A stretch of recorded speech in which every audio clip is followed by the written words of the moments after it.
It was supposed to be a quiet family dinner, the kind that was supposed to feel warm and inviting, but it tasted like humiliation instead. My father's words cut through the clinking of silverware. "She's too poor for family Christmas," he said, not even lowering his voice. My mother kept chewing. My brother Evan smirked his fiancée Alyssa, trying and failing to hide her grin. I stared at my plate, pretending to slice through the baked apple dessert I couldn't swallow. In that moment, something in me cracked, not loud but deep. And that's the thing about being underestimated. It doesn't break you all at once. It builds a fire. Dinner was held at my parents' lake house in Oregon, the same house where I once learned to ride my bike and later learned how small I was allowed to dream. Everything gleamed, the lights, the laughter, even the way Alyssa's diamond caught the chandelier glow. I came straight from work, still in my worn blazer, feeling acutely aware of its lack of polish. My paycheck hadn't cleared yet, but I'd forced a smile anyway. I told myself it didn't matter. Family was family. Until that night proved otherwise. It started when Evan mentioned his engagement party. "We're doing it at the Fairmont," he said proudly. "Top floor ballroom. Dad's pulling some strings with the manager." I smiled. "That sounds beautiful." My father looked at me from across the table. "You'll be there, right?" "Of course." He poured himself another glass of wine. "Just remember, Rachel, the dress code isn't casual." The table went silent. Alyssa's fork clinked against her plate. I felt my face heat. "I'll find something nice," I said softly. "That's not what he meant," Evan muttered. And then came the sentence that burned itself into my memory. My father laughed, shook his head slightly and said it, "She's too poor for family Christmas." I remember the sound, the low hum of the heater, the crunch of someone cutting into their pie, my own breath catching. I thought I'd misheard, but no one corrected him. Not Mom, not Evan, not anyone. I wanted to stand up to throw my napkin and say something fierce and clever. But instead I smiled the way women do when they're bleeding on the inside. I looked at my father and said, "Don't worry. I won't embarrass the family." He waved it off as a joke. "You know I'm teasing. Lighten up." Evan laughed. Alyssa giggled. Mom changed the subject to the weather. After dinner, I offered to help clean up. Mom shook her head. "Go relax, honey. You've had a long week." I wanted to tell her that long weeks were all I had left, that the company had downsized, that my rent had gone up, that I was one car repair away from being broke. But what was the point? In this house, truth was always too messy for the tablecloth. When I drove home that night, the snow fell in lazy flakes across the windshield. My father's words echoed in my head, each one louder than the last. Too poor, too poor, too poor. By the time I reached my apartment, my hands were shaking. I kicked off my heels and sat on the floor beside the window. Outside, city lights blinked faintly through the snow. I opened my bank app. The number stared back $289.14. That was all I had left after rent. No savings, no backup plan, just a job I'd lost, and a family who measured worth in wine labels and square footage. I should have cried. Instead, I laughed, a short, hollow sound that scared me a little. Then I remembered what my grandmother Margaret used to say, "When you hit rock bottom, stop digging. Look around. There's gold down there if you pay attention." I hadn't thought about her in years. She died when I was 17, long before life had taught me the price of pride. She used to keep a small leather notebook, her dream ledger, she called it. I'd seen her writing in it once, whispering as she scribbled. I didn't understand then that she was tracking investments, not prayers. At 2 a.m, I couldn't sleep. I got up, rummaged through my closet, and found an old box labeled Grandma. Inside, among faded photos and recipe cards, was that same leather notebook. The pages were fragile ink, slightly faded, but her words were still alive. On one page, in her steady cursive, she'd written, "Buy one share every month. Land never leaves. Gold never lies." I flipped through more pages, numbers, small notes, stock symbols from decades ago. At the bottom of one page was a quote, "Freedom isn't bought, it's built." Something shifted in my chest. a pulse of clarity, a whisper of direction. I opened my laptop and searched real estate for beginners. How to start investing with no money. The results flooded in YouTube videos, blogs, forums filled with people who'd started small and built quiet empires. I clicked on one video, a woman sitting in her kitchen explaining how she turned $50 into her first investment property. She smiled into the camera and said, "Don't wait for permission. Learn the system, move in silence." Those words hit me harder than anything my father had said. Move in silence. I made a decision that night, not out of revenge, but survival. I wouldn't prove him wrong with arguments. I'd prove him wrong with the results. I started writing a plan. Cancel Netflix. Sell the old handbags I never use. Learn how to buy my first stock. Save $50 a week, no excuses. It didn't look like much, but it was mine. Before I went to bed, I wrote a note on a sticky pad and stuck it to my mirror. If they mock your silence, make your silence profitable. The next morning, I woke up early, made coffee, and checked my account again. $289. It still wasn't enough to feel safe, but for the first time it felt like a beginning. I didn't know where this path would lead. I didn't know it would take me from that tiny apartment to a mountain in Montana, or that my name would one day trend for something other than shame. All I knew was that my father was wrong about one thing. I wasn't too poor for Christmas. I was just saving up for the day I could buy my own. 3 months after that dinner, my world had shrunk into a single habit: learning. I'd stopped going out, stopped explaining myself to anyone, even stopped answering most calls from my mom. Every night after finishing my shift at a coffee shop downtown, I'd sit at the tiny kitchen table in my apartment with my grandmother's leather notebook open beside me, watching tutorials about stock, gold, and real estate for beginners. The city outside was loud sirens, buses, laughter from the bar below, but my life had gone quiet. A good kind of quiet, the kind where you can finally hear yourself think. I started small. My first trade was one share of an energy company, $15 bought with shaky hands. I watched it every day like a seed I was scared to water too much. When it grew a few cents, I felt rich. When it dropped, I reminded myself this was school, not a gamble. By spring, I'd sold old clothes online, cooked every meal from scratch, and saved enough to enroll in a weekend real estate workshop. It was held in a small hotel ballroom filled with dreamers like me, bartenders, teachers, a few single moms. The instructor, a woman named Clara, who once flipped homes for a living, looked straight at us and said, "Real estate isn't about money. It's about mindset. If you can see value where others see decay, you'll never be poor." That line stayed with me. I scribbled it in Grandma's notebook right under her old note about gold never lying. When the workshop ended, Clara gave everyone a challenge. Go find a property that scares you. Something broken. Something everyone ignores. I laughed at first.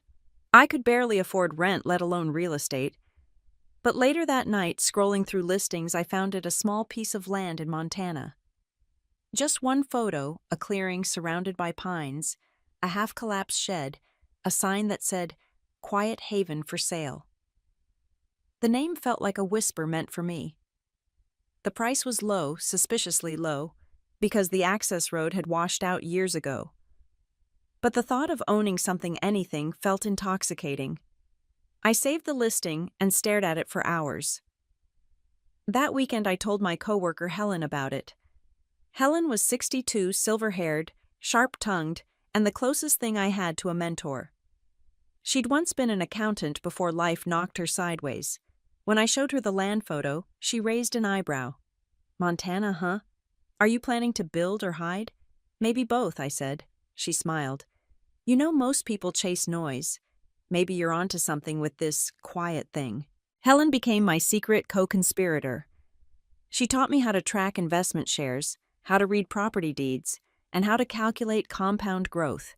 Her coffee breaks turned into financial lectures. "Learn to love boring numbers," she'd say, "because boring money stays." By May, my savings had reached $4,000.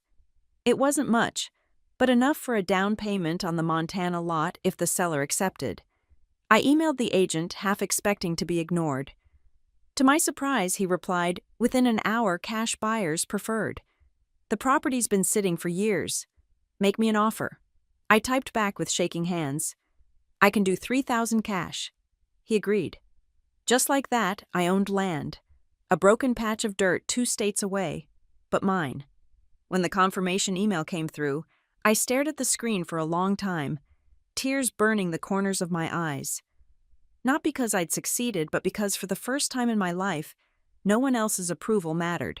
A week later, I called my parents. I wanted to tell them, maybe even surprise them.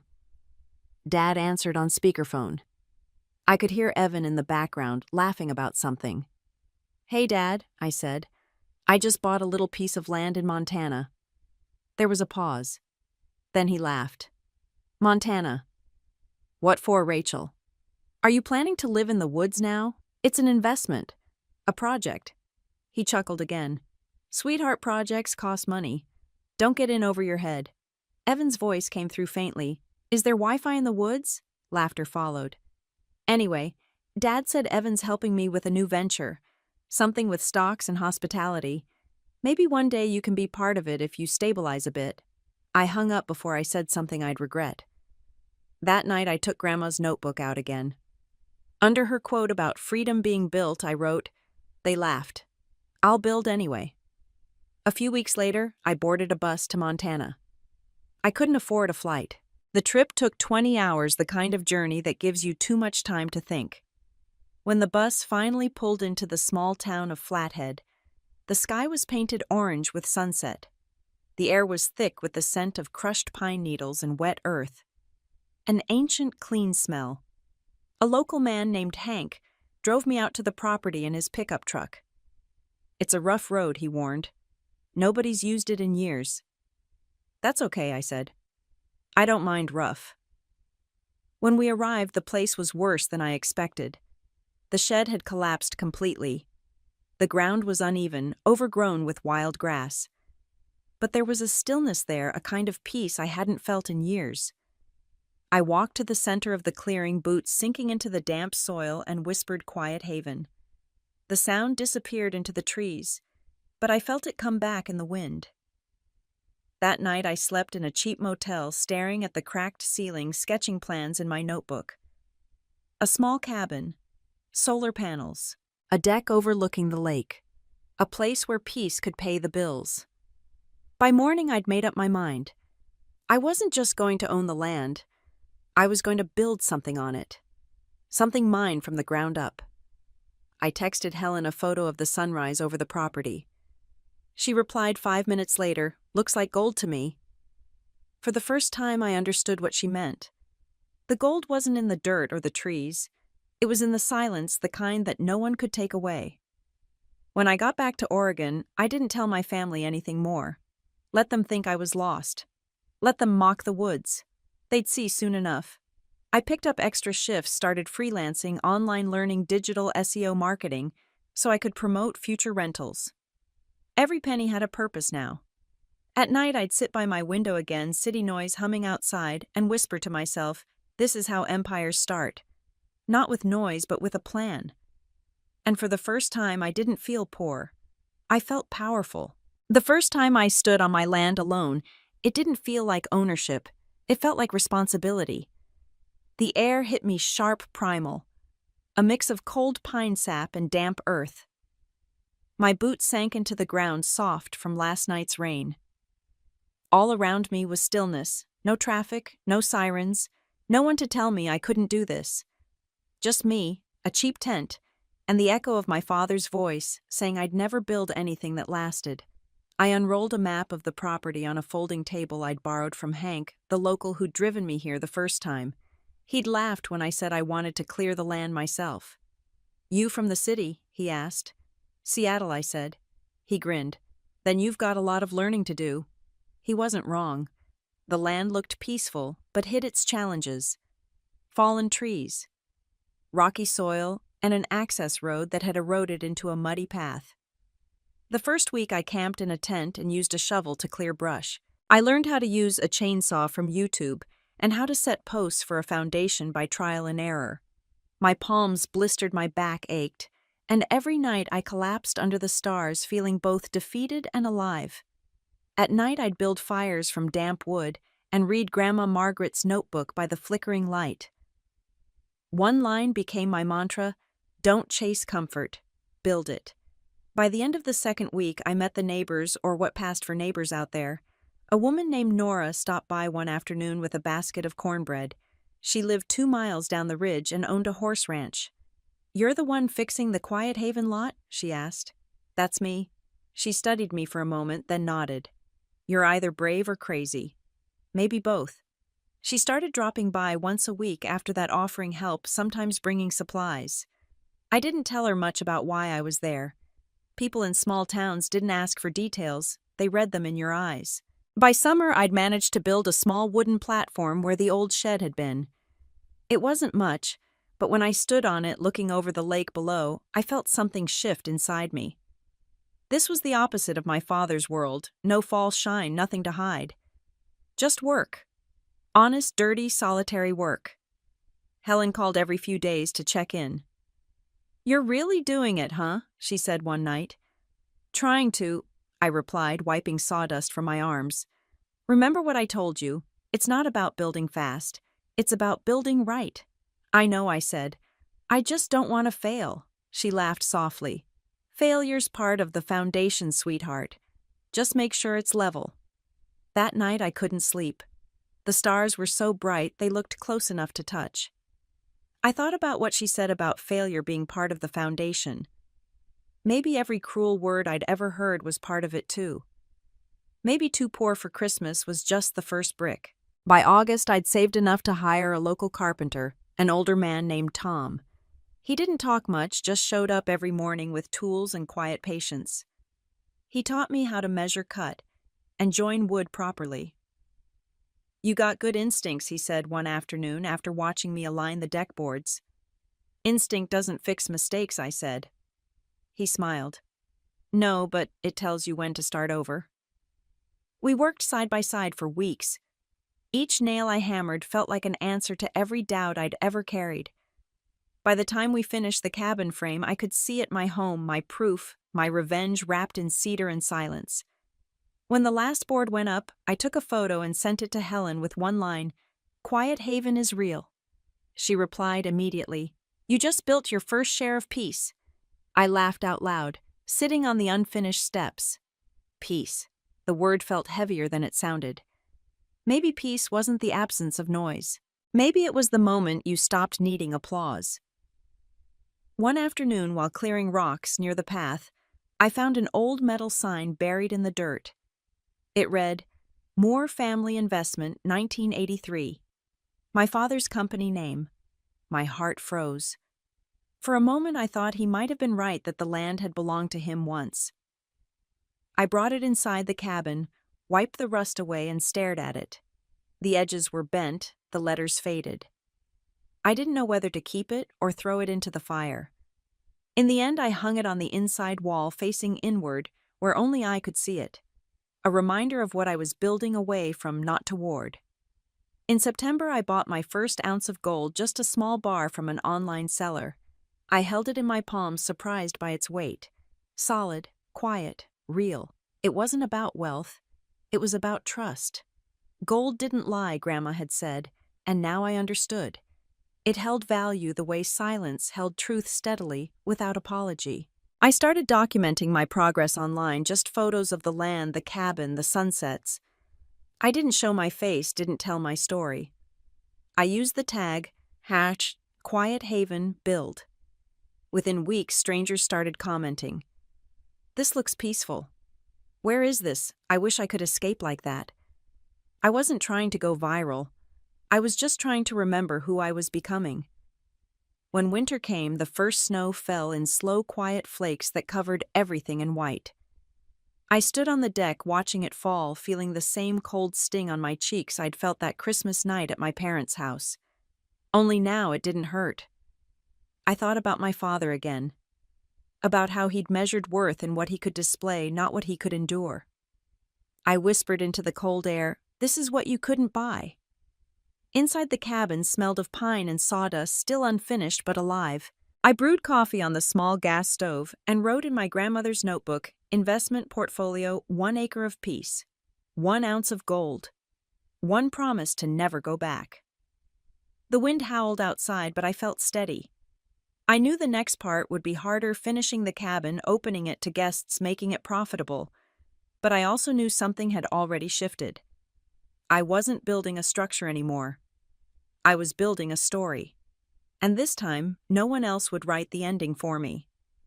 By the time the first spring thaw came, the cabin stood solid against the wind. The logs had darkened from winter storms, the roof held firm, and inside it smelled of cedar and determination. I called it Quiet Haven, just like the old sign said, only now the name belonged to me. It wasn't finished yet, not by a long shot. The deck still needed sealing, the wiring wasn't up to code, and there was no plumbing, just a metal bucket and a dream. But it was mine. Every nail, every bruise, every night I spent wondering if I'd gone completely insane. Helen visited in April. She showed up in her old Jeep windows down, hair blowing in the wind like she was 30 again. When she stepped out and looked around, she whistled low. "Well, I'll be damned. You really did it." "Almost," I said. "Almost is more than most." We stood there for a while, watching the sun rise over the lake. The ice had finally melted and the lake was a sheet of dark mirror, holding the entire sky motionless. For the first time in years, I felt proud of something that couldn't be taken away. That night we sat by the fire, sipping cheap whiskey and talking about money. Not the glamorous kind, the real kind. "Have you ever thought about how weird it is?" I asked. "People chase numbers on screens but forget the ground under their feet." Helen chuckled. "That's why you'll make it. You're the kind of fool who still believes in land." "Gold too," I said, smiling. "Gold's fine," she said. "But peace, that's the rarest currency." She was right, though peace had a price tag I hadn't expected. The next few months tested everything I had: money, patience, even belief. I'd underestimated the cost of materials, the taxes, the permits. I sold my old car, took freelance SEO jobs online, and learned how to make every dollar stretch twice its size. Some nights I'd sit on the deck laptop open building digital campaigns for small businesses, while the crickets sang around me. It wasn't glamorous, but each project funded a new piece of Quiet Haven floorboards, windows paint. My body ached, but my soul was steady. Then one morning I opened my inbox to a message from my father. Subject line: family update. My chest tightened before I even clicked it. "Rachel," it began. "Your brother Evan got promoted. We're planning a big celebration in Seattle. You should come. Bring whoever you've been spending your time with these days. You need a break from all that wilderness stuff." I read it twice, then a third time. He didn't ask how I was. He didn't even spell the name of my cabin right. Helen saw my face when she stopped by that afternoon. Bad news. "Just my father pretending I don't exist. Until there's an audience," I said. "You going?" "No." "Good," she said. "Let the ghosts celebrate without you." But that night, lying in bed, I couldn't sleep. I scrolled through social media and saw photos from the event: Evan in a navy suit, my father, with a glass of champagne, the caption, "More legacy in motion." Legacy. That word again. It followed me like a shadow. A few days later, a man in a black pickup pulled up the dirt road. He introduced himself as Dave, a realtor from the next town. "Heard you fixed up the old Moore property," he said. My heart skipped. "It's not the Moore property anymore." He grinned. "Sure. But people talk. You've done a hell of a job. Any chance you're looking to sell?" "No," I said quickly. "Could fetch a good price now that the lake view's cleared. Not interested." He nodded, tipped his hat, and drove away. But that night I couldn't shake the thought. The Moore property. That's how everyone saw it. That's how he saw it. I was just the girl who cleaned up after a legacy that had left her out. That's when I decided to make Quiet Haven official. I registered the business, bought a domain name, and set up a simple website with photos of the cabin and a short line, "A private escape built from silence." It felt small, but it was a start. I listed the cabin on a travel site under Eco Retreats. The description read, "A one-cabin getaway for those who need peace more than luxury." The first booking came 2 weeks later, a couple from Idaho looking for a quiet weekend. They paid $450 for 2 nights. I nearly cried when the notification hit my phone. Helen laughed when I told her. "Told you peace would pay off." "I'm not rich," I said. "Not yet," she replied. "But you're solvent, and that's halfway to freedom." The couple left a glowing review online. "This place feels like exhaling." That review changed everything. Within a month, every weekend was booked. Travelers started sharing photos: the deck, the lake, the fire pit. The hashtag #Quiet Haven began popping up everywhere. One morning, I woke to an email from a travel blogger asking to feature the cabin in an article titled "Hidden Gems of Montana." I said yes, before I could overthink it. When the piece went live, my phone exploded. Requests flooded in bookings, collaborations, even brand deals. My quiet escape wasn't so quiet anymore.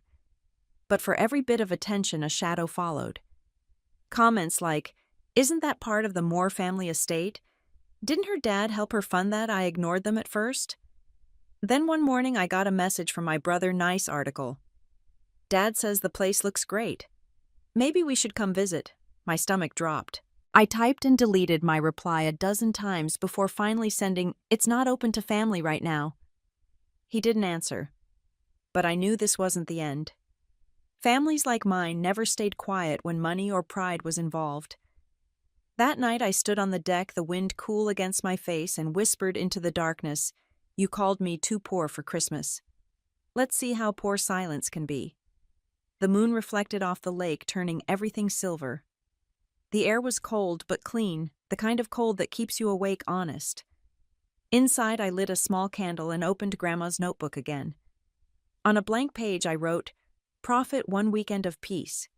Investment every night I refuse to quit." The flame flickered, casting light across the wooden walls I built myself. Peace had a price, yes. But so did regret. And for the first time, I could finally afford the right one. The article hit the internet on a Friday morning. By noon, Quiet Haven was everywhere. A travel blogger had titled it, "The Hidden Retreat," built by a woman who chose silence over revenge. The words felt strange, like they belonged to someone else.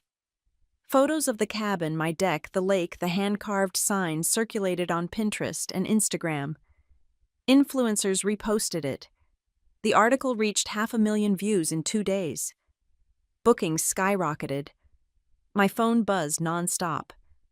It was the kind of attention people dream of, and the kind I'd spent my whole life avoiding. Helen called first. "Congratulations, you viral hermit," she said, laughing. "It's weird," I admitted. "People keep tagging me, but they don't even know me." "That's fame, honey. The loudest silence wins." I laughed, but it felt hollow. Because behind all the excitement was something else, a quiet dread that my father would see too. 2 days later, he did. I was sweeping the deck when my phone rang. Dad flashed across the screen. I froze. The last time we'd spoken, he'd told me to get my life together. Now he wanted to talk. I let it ring out, heart-pounding. He called again. Then again. 10 times in a row. Finally, I answered. "Rachel," his voice boomed through the speaker, too familiar, too certain. I saw the article. "Incredible work. You should have told us you were building something like this. It wasn't a family project," I said. "Oh, come on," he said, laughing softly. "Don't be dramatic. The article says the land used to be part of our old holdings. That means technically it's still part of the Moore family legacy." I felt the air leave my lungs. "No, it's not. I bought this land, Dad. Myself." He paused, then lowered his tone. "Rachel, this could be big for all of us. We could expand, make Quiet Haven a chain. More family retreats. Has a nice ring to it." I almost dropped the phone. "You kicked me out of that family, remember?" I said quietly. "That's not fair," he replied. "We were trying to help you grow up. By calling me too poor for Christmas." He went silent. For once he had no clever line to throw back. "I built this," I said. "Every inch of it. Without your money, without your name. You don't get to take it now. Then I hung up. For a long time I just stood there staring at the mountains.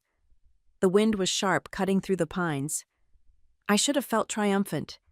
Instead, I felt a simmering fury, like my father had managed to drag the noise back into my quiet world, proving his reach was still too long. By that evening, I'd received 27 missed calls and 3 voicemails. Each one sounded more desperate than the last. "Rachel, we need to talk. This isn't what you think.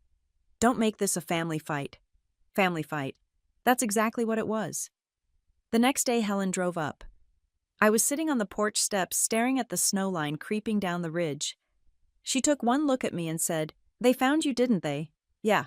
And he wants to turn it into a family business." She snorted. "Of course he does. People only call it family when it's profitable." I didn't reply. She sat beside me, handed me a cup of coffee, and we watched the lake shimmer in silence. "You know what you should do," she said finally. "What? Tell your story. Your version, before they tell it to you." That night I sat by the fire with my laptop and wrote a post titled, "How I Built Quiet Haven." It wasn't dramatic, just the truth. I shared photos of the land before and after, talked about how I'd saved every dollar, learned SEO and real estate for beginners from scratch, and built something from what people once mocked. At the end I wrote, "Quiet Haven isn't a family legacy. It's proof that peace is built, not inherited." I hit publish at 11:52 p.m. By morning, it had 200,000 views. Comments poured in, "This is what resilience looks like." I'm crying. "You just gave me hope." Family doesn't always mean support. The post spread faster than the original article. Podcasts reached out. Journalists wanted interviews. Every major travel page shared the story. And as the world cheered, my father called again. This time I picked up. "Rachel," he said, voice trembling with forced calm. "You need to take that post down. It makes the family look honest," I interrupted. "Unstable," he hissed. "You're embarrassing yourself." "No, Dad," I said. "I'm freeing myself." Then I ended the call and blocked his number. That night, snow started to fall again.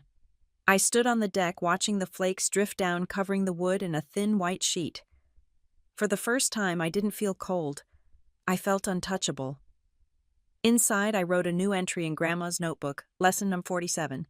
Silence is expensive, but it pays better than approval. When Helen came back the next day, she found me sitting on the floor surrounded by maps and receipts. "What's all this expansion?" I said. Her eyebrows rose. "You're building 2 new cabins by spring, and maybe a meditation deck by the lake." She smiled. "You really are turning this into an empire, huh?" "Not an empire," I said. "Just a quiet revolution." We both laughed.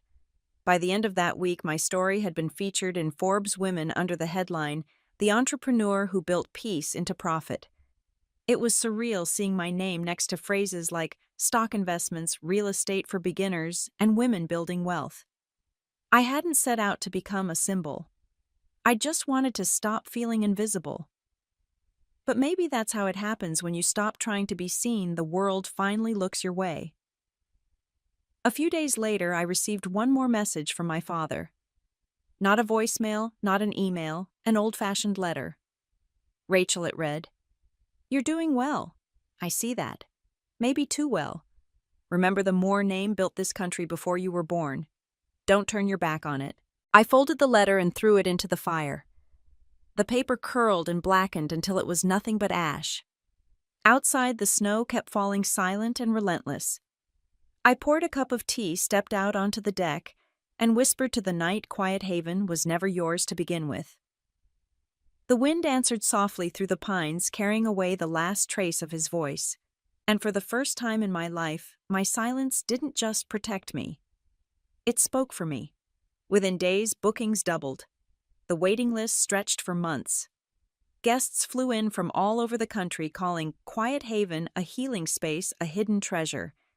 Each one took photos, tagged the resort, and spread the story further. The viral post had done more than make me visible. It made Quiet Haven a brand. The problem was, I didn't know how to run one. I hired 2 part-time workers from town, set up a basic booking system, and tried to keep up with the emails. Nights turned into mornings. The silence that had once comforted me now buzzed with notifications. Then one morning Helen said, "You need help." "I have you," I said. She shook her head. "You need someone who understands business marketing, taxes, the boring stuff." I hesitated. Bringing someone else in felt like losing control. Quiet Haven had always been personal private. But she was right. So I posted an opening for a small business assistant. A week later, a woman named Layla showed up. She was in her early 30s, calm, sharp, the kind of person who didn't waste words. She looked around the property and said, "You built this from scratch." "Every board," I said. She smiled. "Then let's build the systems to protect it." With Layla's help, Quiet Haven transformed from a dream into a functioning business. She set up a professional website, automated payments, handled taxes, and helped me trademark the name. One night as we worked late in the cabin office, she said, "You realize this isn't just a resort anymore, right? It's a movement." I looked up from my laptop. A movement for what? For every woman who was told she was too poor, too small, too late. The words hit hard. That week, a TV producer from a national show reached out. They wanted to film a feature segment called "Women Who Built from the Ground Up." I almost said no.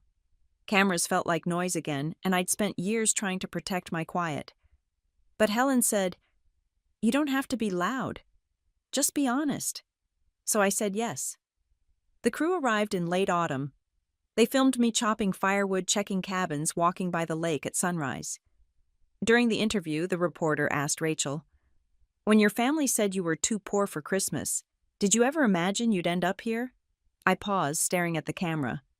"No. But maybe that's the point. You don't need their imagination when you have your own." The segment aired 2 weeks later. It exploded online, 5 million views in 3 days. The phone rang non-stop. Brands wanted collaborations. A publisher offered a book deal. Even a crypto investor emailed about future digital retreats. I turned off my phone for 3 days. The fame felt surreal, but underneath it was something deeper, a steady hum of validation I didn't know I'd been craving. I walked through the resort one evening, snow beginning to fall again, lights glowing warm from the cabins. I'd built something real, something that existed without permission. But with attention came distortion. A few online threads started claiming I wasn't self-made. "She had family money," one said. "No way a barista built that." Another showed an old photo of me at my parents' house captioned, "More family daughter turns family land into profit." At first I ignored it, but then the comments started reaching my inbox. Some were kind, others are cruel. Helen found me sitting on the porch one night, scrolling through them. "Hey," she said gently, "stop feeding the noise." "They think I lied," I said quietly. "Let them. Truth doesn't need to shout." She handed me a mug of tea and sat beside me. The wind whistled through the pines, the same sound I'd fallen asleep to that first night on the land. "You know what I think," she said. "What I think the people who laughed at you just realize they can't control you anymore. And that scares them." I didn't reply, but she was right. That night I lit a fire and opened Grandma's notebook. On the next blank page I wrote, "Silence speaks loudest when it no longer needs to explain itself." 2 weeks later, Quiet Haven was featured again, this time in Business Insider. The headline read, "The Viral Resort That Redefined Wealth." The story framed me not as a victim but as a strategist.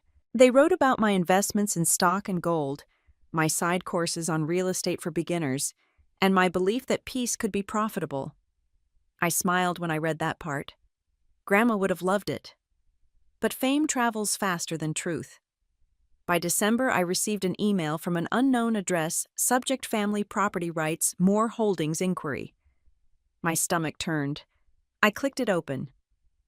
"Dear Ms. Moore," it read, "We are reaching out on behalf of your father, Richard Moore, regarding ownership clarification related to the Quiet Haven land purchase." I stopped reading. My hands trembled, but not from fear. From fury. I looked out the window at the cabins glowing against the snow. The world saw beauty and peace. My father saw property and profit. He was coming back not with words this time, but with paperwork. I closed my laptop, heart steady, mind sharp. The silence around me didn't feel gentle anymore. It felt ready. Outside, the wind rose whispering through the pines like a warning. I whispered back, "You can't take what you never built." The fire popped, casting sparks into the night. Quiet Haven had finally found its voice, and it was mine. The morning I woke up to a million views, the mountain looked different. The sun hit the lake, turning the surface to a blinding sheet of light. My phone wouldn't stop buzzing, emails, messages, brands asking for partnerships, reporters begging for quotes. But among them, one name made my stomach twist: Dad. His email subject line read, "Family property should stay in the family." I stared at it for a long time before opening it. "Rachel, we're proud of you," he wrote. "The resort looks incredible, but remember, the Montana land came from family assets. We should discuss co-ownership. More Family Retreats has a nice ring to it." My hands went cold. I read the line again, slower this time, catching the undertone. It wasn't an offer. It was a warning dressed as generosity. By noon, the phone rang again.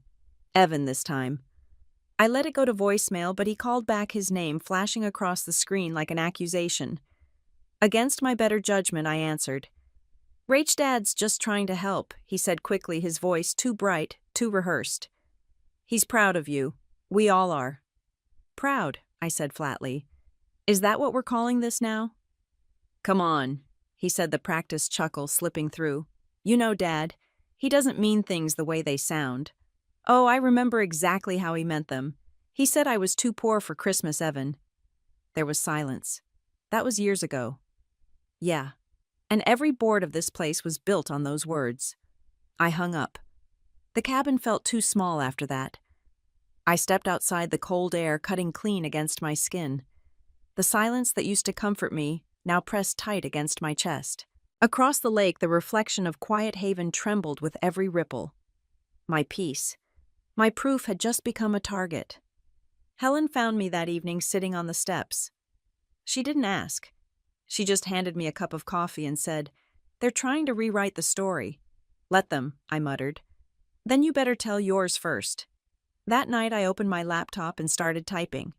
When success comes, the people who doubted you often return, not to apologize, but to reclaim what they once discarded. I didn't name anyone. I didn't have to. The truth already knew its shape. By morning, the post had 300,000 shares. By noon, it was everywhere: Twitter, Reddit, business blogs. The comments flooded in. She turned pain into profit. "This woman is the definition of resilience. Let's hear it for the ones who build quietly." But not everyone was cheering. On my brother's Instagram, a post appeared: "Family values mean sharing, not hoarding success." Alyssa commented with a heart emoji. My father reposted a family photo with the caption, "Legacy is meant to be shared."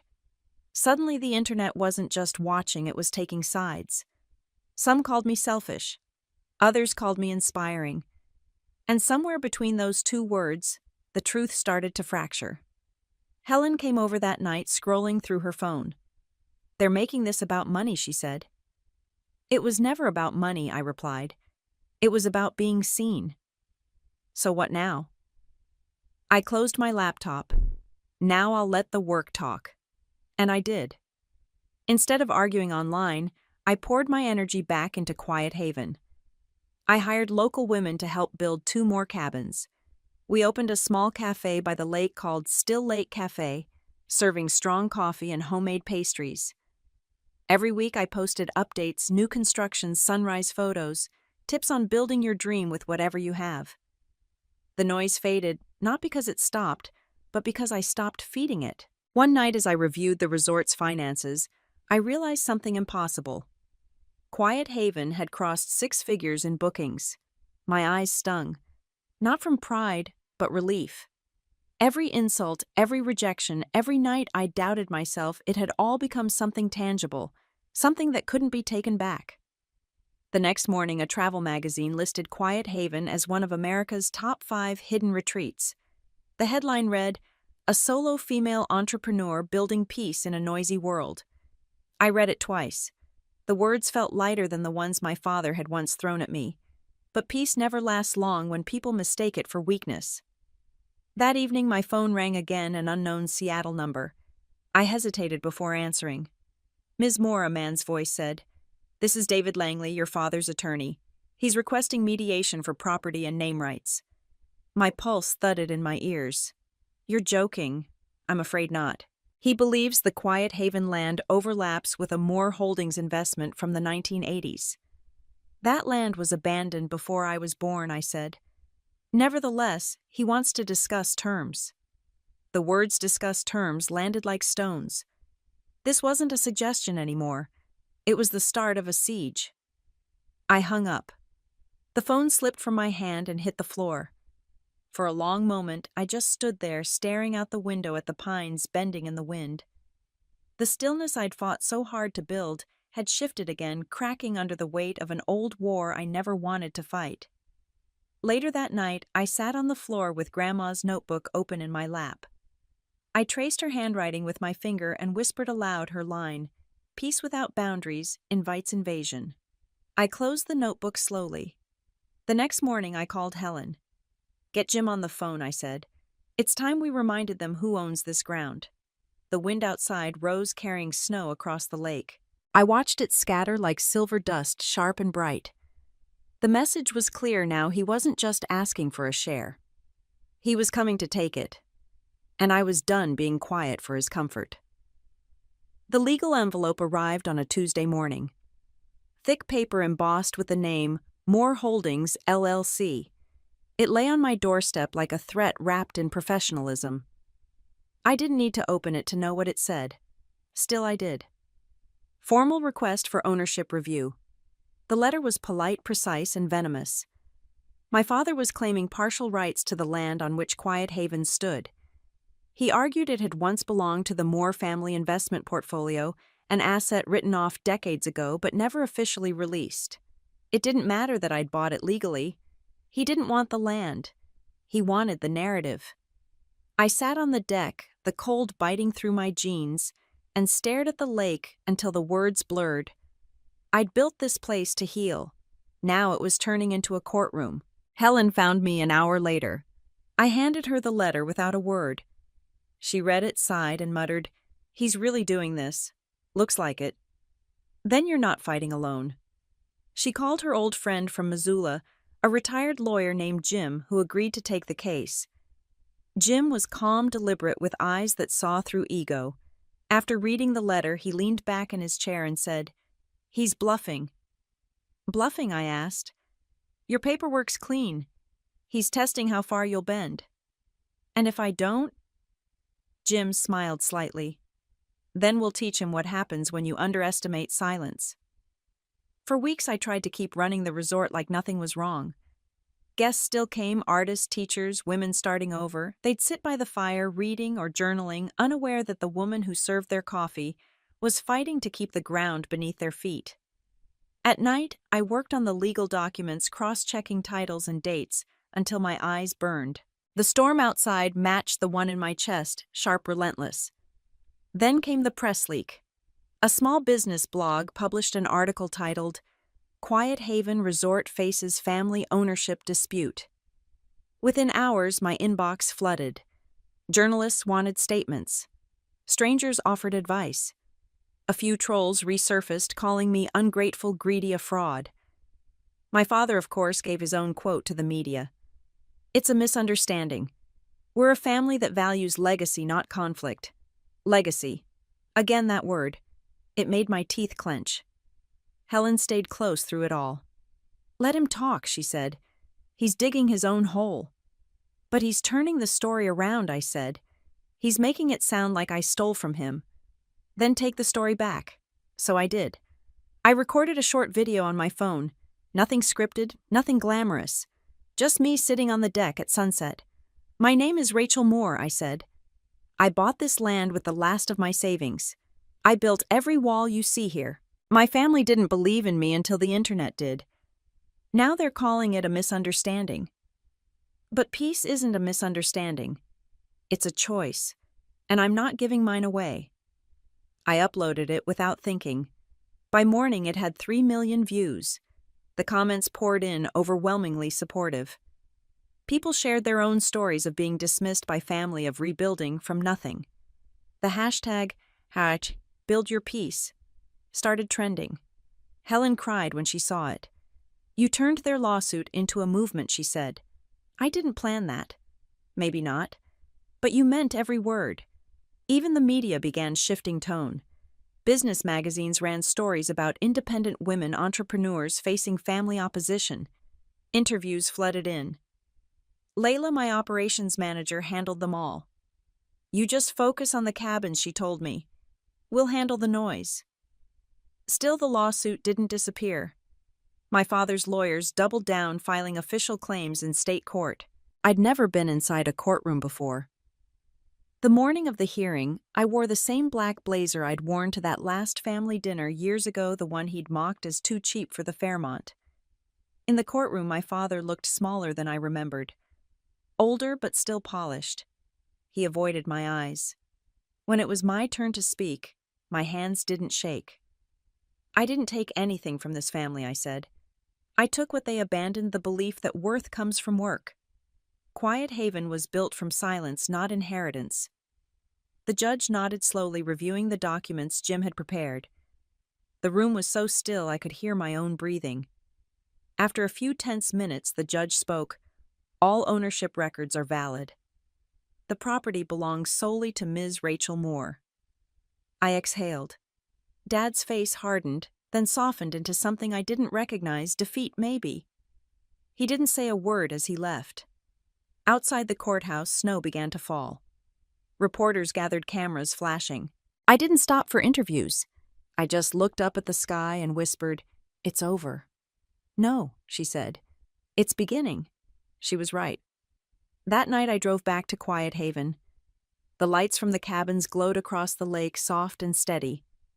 Inside my cabin, I poured a small glass of wine and opened Grandma's notebook again. On the next page I wrote, "They tried to bury me under paperwork. I built a foundation out of it." The following week, I posted a final update for my followers. The lawsuit was dismissed. Quiet Haven is safe. Thank you for reminding me that peace isn't silent, it's strong. The post went viral again, but this time the attention felt different. The world wasn't gawking at my pain. It was echoing my resilience. Helen raised a toast that night at the cafe. "To silence," she said. "To storms," I added. "They teach us to build stronger roofs." Everyone laughed, clinking glasses as snow fell outside. Later, when I stood alone on the deck, the lake perfectly still beneath the moon, I whispered to myself, this was never revenge. This was reclamation. And in the distance, the wind carried the sound of peace, steady, unbreakable mine. The first morning after the court hearing, the silence felt different. It wasn't heavy anymore. It was light, clean, like the air after a thunderstorm. The mountain looked brighter, and for the first time in months I slept without waking to the sound of my phone buzzing. I walked down to the lake barefoot, the grass still wet with snowmelt. My reflection looked back at me, older, calmer, unrecognizable from the woman who once drove through this same valley chasing proof. I'd won the battle for Quiet Haven, but the bigger one had always been the one inside me. Helen joined me not long after, carrying 2 mugs of coffee. So she said, handing one to me, "How does it feel to win?" I smiled faintly. "Strange. Like I should be celebrating, but I just want to sit still." "That's how peace sneaks up on you," she said, settling beside me. "It doesn't roar. It whispers." That day we didn't talk about business or bookings. We talked about life, how she'd lost her marriage after 20 years, how I'd lost myself trying to fit into a family that never saw me. The wind off the lake was sharp, but it didn't sting anymore. A few days later, I started sketching again. Not buildings this time, but ideas, programs, retreats, workshops. I wanted Quiet Haven to become more than a getaway. I wanted it to be a blueprint for starting over. Layla came by that afternoon, scanning the sketches spread across the table. "You're thinking of expanding," she said. "Not just physically," I replied. "Emotionally, spiritually." She raised a brow. "That sounds expensive." "It will be," I said, "but not in dollars." The 3 of us, me, Helen, and Layla, spent hours brainstorming. We came up with the Quiet Haven Renewal Program, a 6-week course where women could learn about financial independence, investing, and self-worth. We'd teach basic stock and share literacy, a little crypto awareness, and real estate for beginners. But more than that, we'd teach silence, the kind that rebuilds from within. When the program launched online, I expected maybe 50 signups. We hit 500 in the first week. Stories poured in from all over: single mothers, retired teachers, women in their 50s starting over after divorce. One wrote, "I found your story the night I almost gave up. Now I'm saving to buy my own piece of land." Every message felt like a heartbeat echoing across the mountains. The same week I got another letter from my father, not from lawyers this time, but handwritten. "Rachel," it began, "I watched your interview. You spoke well. Maybe I didn't see it then, but you were right to do things your way. I hope someday we can talk." I folded the letter and placed it in Grandma's notebook without replying. Forgiveness wasn't a gift I could hand out like hospitality. It had to grow on its own time. Instead, I focused on the resort. Spring was turning into summer and Quiet Haven was blooming.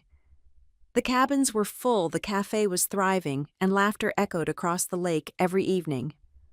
It was everything I'd built for, and yet part of me felt a strange emptiness, like I'd outgrown even the peace I'd once craved. Helen noticed. "You've been restless," she said one night as we sat by the fire pit. "I guess I thought winning would feel different." "It never does," she said. "Because winning isn't the point. Building is." That night I walked to the water's edge and let her words sink in. Building. That's what I'd been doing my whole life, out of pain, out of pride, out of necessity. It was time to build out of love. I walked back up to the cabin and immediately began structuring the first week's curriculum. A week later, I hosted the first Quiet Haven gathering, a weekend retreat for the women in our online program.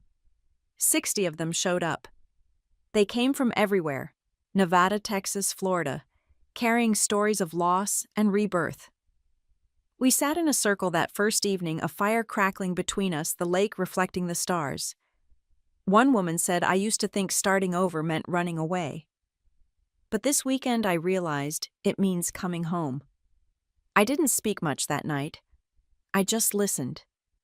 Because that was the heart of it. The silence that had saved me was now saving others. By the end of the retreat, I knew Quiet Haven had become something I hadn't planned. It wasn't just a business anymore. It was a movement, a living, breathing example that peace and profit could coexist. A week after the retreat ended, I received a call from a journalist with the Wall Street Ledger. She wanted to write a feature about how women are redefining wealth through purpose. I agreed on one condition: that it wasn't about viral fame, but about the lessons. When the article was published, the headline read, "From Broke to Builder, the Woman Who Turned Silence into Gold." I read it once, twice, then closed my laptop. It wasn't the headline that mattered. It was the last line. It said Rachel Moore didn't just build a resort. She built a way home for those who had none. I cried, not because I felt victorious, but because for the first time I felt understood. Later that night, as I wrote in Grandma's notebook, I added a new lesson: the rebuild within always costs more than money, but it's the only kind of wealth that lasts. The next morning, I hiked to the ridge above Quiet Haven. From there, the entire property spread out below me. The cabins, the cafe, the lake gleaming like liquid glass. This was no longer the place I'd built to prove something. It was the place I'd built to belong. The wind brushed against my face, carrying the smell of pine and earth. I thought of my father, my brother, the voices that once made me doubt my worth. Then I thought of the hundreds of women now writing their own versions of this story, each one turning silence into strength. For the first time, I whispered thank you and meant it. Not to them, but to the version of me who refused to quit. Because she was the foundation beneath it all. And finally, she could rest. The message came at dusk, just as the lake turned copper in the fading light. It was from Evan. "Dad wants to come see the place. Says he needs to talk face to face. Don't shut him out." I stared at the words until they blurred. The air outside was still thick with the smell of rain, The kind of quiet that warned you a storm was near. I hadn't seen my father in almost 3 years. He'd haunted the headlines, the emails, the lawsuit, but never the land. The idea of him walking through Quiet Haven, touching the walls I built, breathing the air I earned it made my stomach twist. Helen found me pacing the porch. "He's coming, isn't he?" she asked. I nodded. "Then you decide what story this meeting tells. Yours or his." The next morning I woke up before sunrise. I brewed coffee, walked down to the dock, and watched the fog roll across the lake. Part of me wanted to disappear into it. But another part, the one that had hammered every nail here, refused to hide. By noon, a black SUV appeared on the dirt road. It stopped just short of the cafe. When my father stepped out, I barely recognized him. The confidence was still there, but age had softened the edges. His suit didn't fit the setting, city sharp against wilderness calm. He smiled, hesitant. "Rachel. Dad." He looked around, eyes tracing the cabins, the trees, the mountain behind me. "It's beautiful," he said quietly. "It's home." For a while we just stood there. The wind moved through the pines, and for once neither of us filled the silence with small talk. Finally he said, "I didn't come to fight." "I'm listening." He pulled off his gloves, stuffed them into his pocket, and looked down at the ground. "When I said what I said that Christmas, I thought I was protecting you. The world's hard, Rachel. I wanted you to be tougher than I was. You called me poor," I said. He flinched just slightly. "I was wrong." The words hung there, unexpected and heavy. He took a step closer. "I saw your last interview, the one about rebuilding peace. You sounded like your grandmother." That made my chest tighten. "You knew about her notebook?" He nodded. "She taught me how to save and how to buy my first share. But I forgot everything she really meant." "You didn't." The air felt thick with ghosts, his pride, my anger, her wisdom. He looked toward the lake again. "I didn't file that lawsuit for money," he said quietly. "I did it because I couldn't stand that you'd done something without me. Without the family name." "You wanted control," I said. "I wanted connection," he said, voice low. "I just didn't know the difference anymore." I studied him for a long time. For the first time in my life, I saw not the man who'd belittled me, but the boy who'd probably been belittled by someone else. I motioned toward the cafe. "Come inside." We sat by the window, coffee steaming between us. Helen gave me a look from behind the counter, half warning, half support, and then left us alone. Dad ran his hand over the wooden table. "You built this every inch." He nodded slowly. "You always had more grit than I gave you credit for." I leaned back, studying him. "You taught me something too, you know." "Oh, how to survive rejection." He looked up sharply, then smiled, small but real. "Guess we both built something out of that." The conversation shifted after that, gentle, as the rain started outside. We talked about Grandma, about the old lake house, about the company he'd finally sold. He told me he'd been diagnosed with high blood pressure, that he'd been thinking a lot about time. "I've lost a lot of it," he said. "And maybe I can't fix the past, but I'd like to visit just as a guest if you'd let me." It was quiet for a long moment. Then I said, "You can visit, but this place stays mine." He nodded, no argument. "Fair." When he left, the rain had stopped. The road glistened under the sun. I watched the SUV disappear down the hill, the sound of tires fading into the distance. Helen appeared beside me. "Well, I think he finally heard me," I said. Or maybe she said, "You finally stopped needing him to." That night I couldn't sleep. I walked down to the lake, the moon silvering the water. My reflection shimmered beside Grandma's old sign still hanging inside the cabin window, the words, "Quiet Haven," glowing faintly in the light. I opened her notebook again, running my fingers over the worn pages. Near the back, I found a quote I'd never noticed before, written in her looping script. "Wealth is not how much you own, but how much peace you keep when they try to take it." I smiled through tears. That was it. The full circle.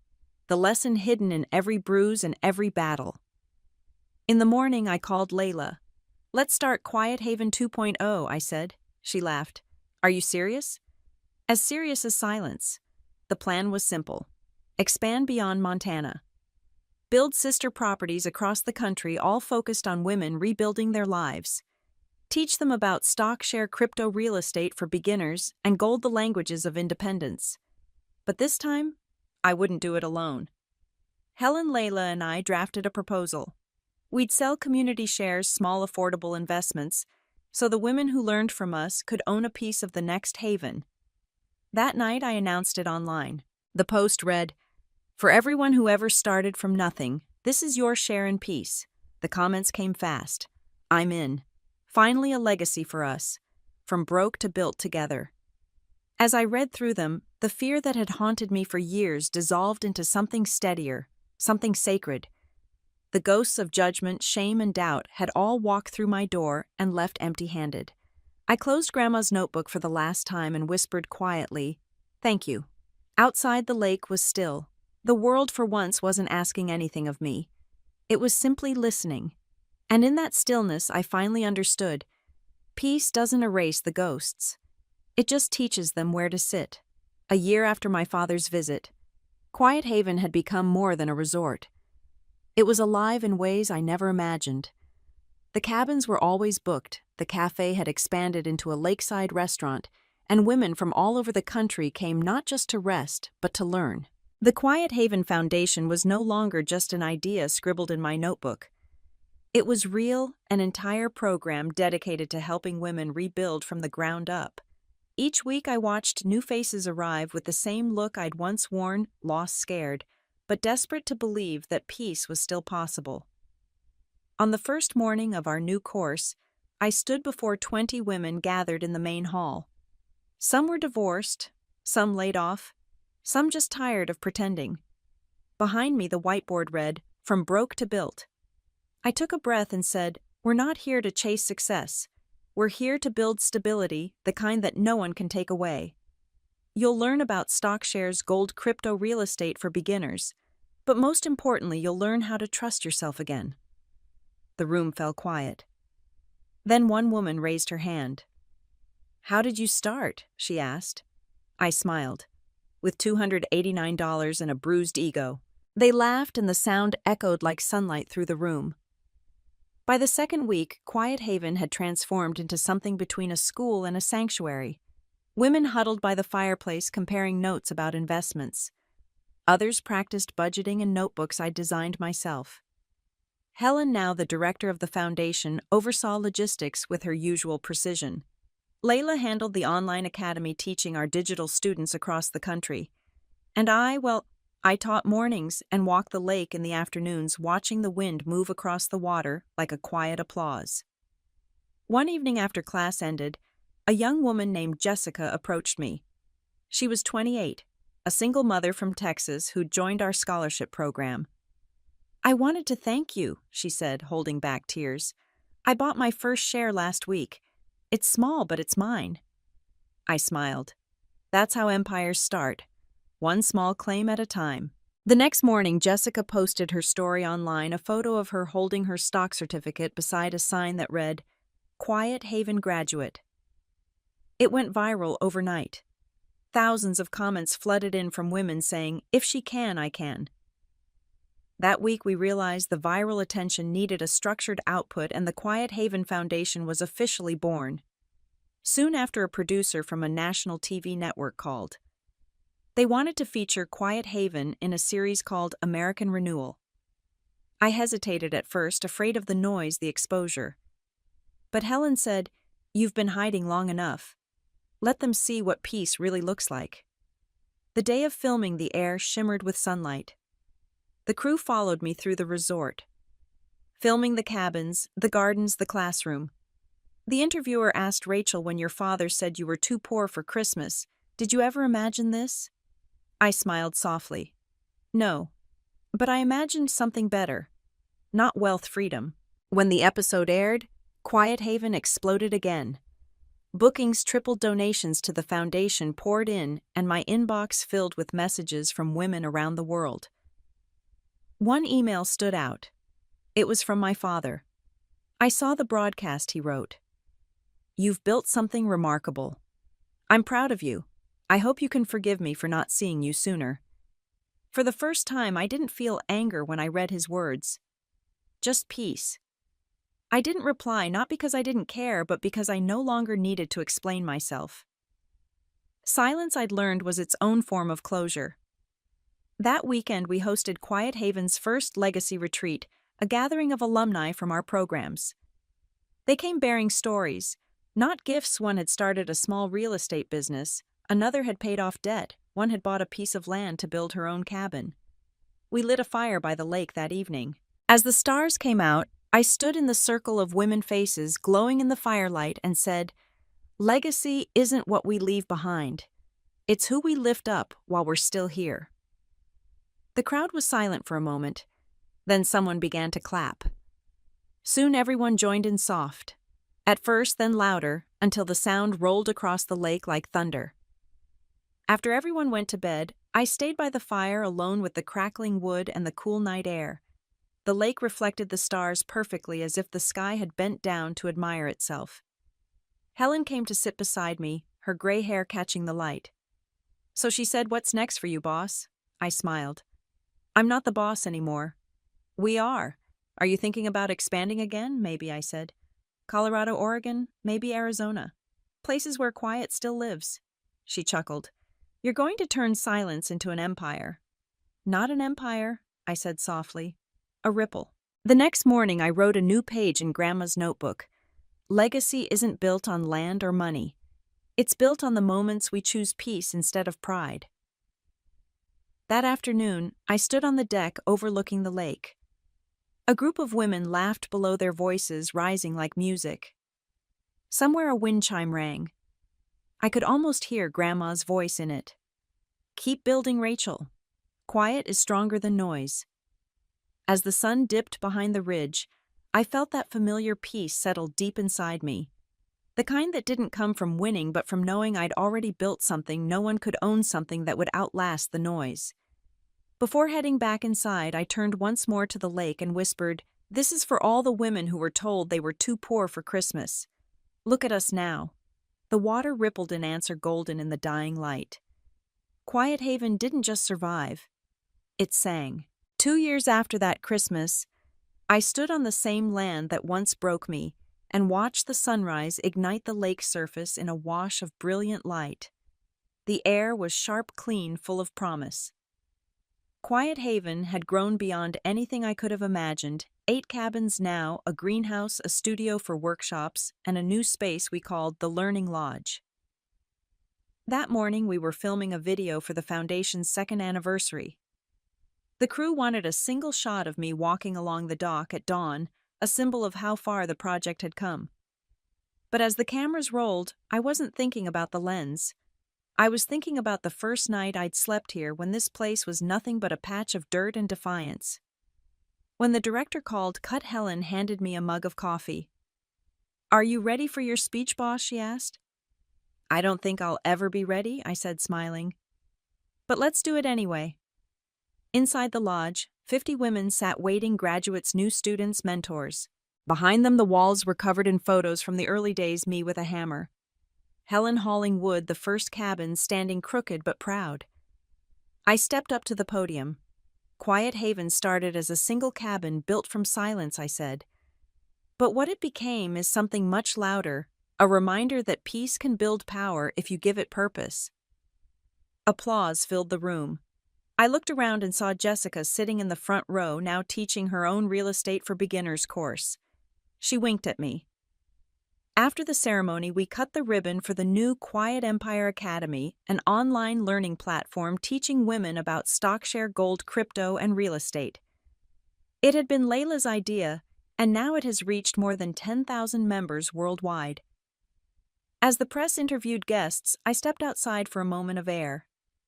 The sun was high now, glinting off the lake. I thought about my father. We hadn't spoken since his last letter. Part of me still wished he could see this, not to gloat, but to understand. As if the universe was listening, my phone buzzed. His name flashed on the screen. I hesitated before answering. "Rachel," he said, his voice softer than I remembered. "I saw the news. The expansion. It's impressive." "Thank you," I said carefully. I just wanted to say I was wrong. About everything. Silence stretched between us. He exhaled. Your grandmother would have been proud. My throat tightened. She taught us both something. You just forgot it sooner. He laughed softly. Maybe I did. I'm proud of you, Rachel. Truly. Thank you, Dad, I said, meaning it. Take care of yourself. When I hung up, I didn't cry. I just stood there, the wind cool against my face, and let the moment settle. Forgiveness didn't come as a rush, it came as stillness. Later that week, the foundation hosted a live stream event celebrating our milestone. I stood on the deck, a microphone clipped to my sweater, cameras surrounding me. The chat on the screen overflowed with hearts and comments from women around the world. I looked into the lens and said, 2 years ago, I was told I was too poor for Christmas. Too small to matter. Too late to start over. But peace doesn't need permission. It just needs persistence. I paused, feeling the emotion rise but not break. Quiet Haven isn't just a place anymore. It's proof that you can build an empire from the very thing they said made you weak. The comments exploded, goosebumps. This is my sign to start. Thank you for reminding us that silence can roar. When the live stream ended, Helen hugged me tightly. You did it, she whispered. No, I said, we did. That night, after everyone left, I walked down to the dock alone. The lake shimmered under the moonlight, and for a moment I could almost see my grandmother standing at the edge, smiling. I whispered, I built it, Grandma. But you planted it. I sat there for a while, listening to the soft ripple of the water. The air smelled of pine and smoke from the distant fire pits. Somewhere, laughter echoed from the cabins. Quiet Haven wasn't quiet anymore, not the way it used to be. It was alive, filled with stories, second chances, and the hum of peace being earned.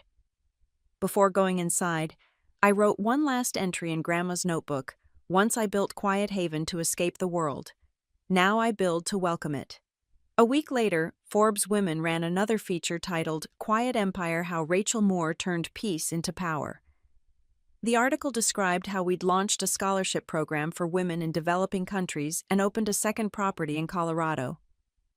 When I read it, I didn't feel pride. I felt gratitude. Every mistake, every humiliation, every too poor had led here to this. The next morning, I hosted a sunrise class for our new members.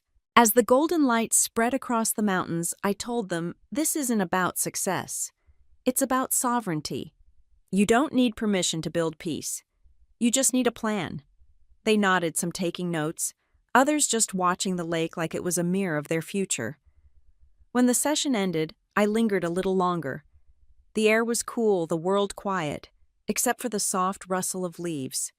I took a deep breath, smiled, and whispered to no one in particular, if peace had a sound, it would be this. I turned toward the cabins, glowing in the early light. Quiet Haven stood like a promise carved into the earth, steady, unshakable, alive. Once I'd built it to prove them wrong. Now I built so others could remember what right felt like. The empire wasn't loud. It didn't glitter. It breathed. And every breath of it whispered the same truth. Peace was never the absence of noise. It was the courage to build anyway. If this story reminded you of your own, leave a comment. Tell me what you're building, even if it's just hope.